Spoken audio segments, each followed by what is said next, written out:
Me and Sayyid Ali go way back. How long has it been, Sayyid Ali, since we first We crossed we should paths? we should be put in a museum. I think we're prehistoric, right? Yeah. All So, right, so everybody mute up. Everybody mute up. Mute up. we, I will. we've I been will make jumping. people that's gonna interrupt. We've been jumping from platform to platform. It started off on forums, and then on websites, and then on YouTube, and now we're here on Clubhouse. Yeah, Strange, it's been, strange times. it is. What's up? What do you want to say? So, so you guys are having a discussion about obviously Karbala and the role of the killers of Imam Hussain alayhi salam. So you've written a book on this subject, and I mean I've been through the book, and I have to say, you know, Allah bless you for your efforts for trying to, you know, keep it as accurate as possible historically. See, my question I have is in terms of those who were involved in killing Imam Hussain alayhi salam. We know when it comes to the criteria of accepting and rejecting certain hadith, there's some certain conditions that have to be fulfilled in order to accept a report from a narrator.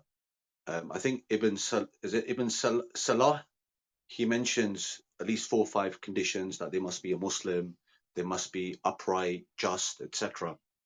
My question is that why is it that when it comes to the killers of Imam Hussain alayhi salam and those who are involved, why do Sunnis not apply this methodology for them? Because obviously you have certain individuals who were involved and they've narrated within Sunni hadith corpus, but you won't find them in 12 hadith collections. So Are you what's referring your to thoughts Umar bin on that? Saad?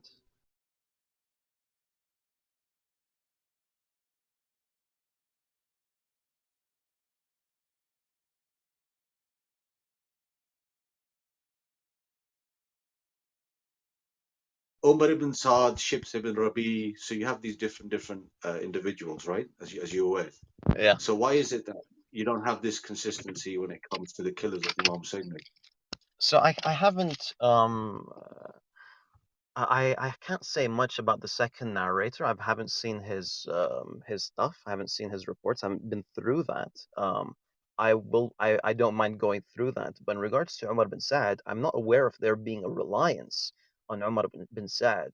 If I recall correctly, anything that's been reported by Umar bin Saad has been corroborated by someone else.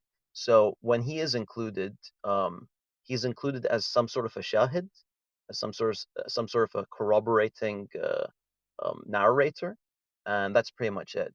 Of course, you did have scholars that were very against that, like Yahya bin Ma'in, and saying something along the lines of "There's no way that you can accept the killer of Al Hussein." So you do have that. Yeah, no doubt. Certain scholars, they were strict on accepting the reports. There are others who basically were less lenient.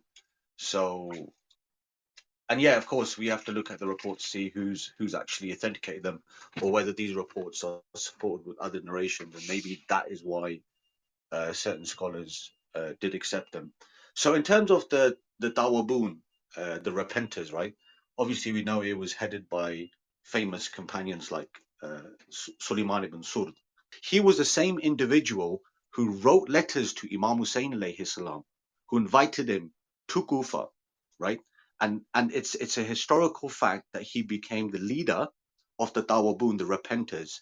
Now, the reason why they adopted this name, the repenters, is essentially because they couldn't do anything to help and assist Imam Hussain alayhi salam. So I want Brother Farid to explain his view about Sulaiman ibn Surd and whether he acknowledges the fact that he was from the head of the Tawabun.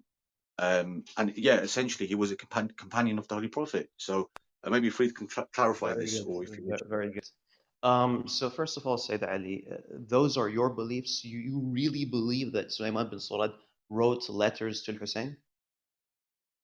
Yes, brother. So from the reports I've seen, he is amongst those individuals who wrote letters and invited Imam Hussain alayhi salam. Okay, but In which report specifically? So, for example, I mean, I don't have nothing to hand, so I'm just saying everything off memory. So he's mentioned it in Tariq al-Tabari. There's a report in there. And also famous scholars have testified to this fact. For example, Ibn Kathir mentions this. So, لا Uh, لا لا, I'm asking you as a Shi'i. I want to know your position in regards to that subject. as in what? As in me accepting that Sulaiman ibn Surd was amongst those who wrote letters and invited Imam Hussein. Yeah, yeah. Is that I'm really, because here's what I want to know. You're saying that you believe in this. You actually believe that Sulaiman bin Surad no? wrote those letters. Do you believe that, or are you saying, Farid, Yeah. you So I believe mean, to this? be honest, yeah. So I mean, I don't have an issue accepting this. As I said, I don't really have any notes to hand. But in Kitab Rashad by Sheikh Mufid, there's actually a reference in there in which he actually mentions Sulaiman ibn Surd and the other individuals who actually signed the letter. But what's interesting is that content of that particular letter, it's quite firm against Marwiya. Whereas if you look at the Sunni narrations, it doesn't seem to touch on that issue. It just merely says that he amongst other 4 or 5 individuals, who ironically, all of those 4 or 5 individuals, again, hadith narrators in Sunni books, not in Shia books.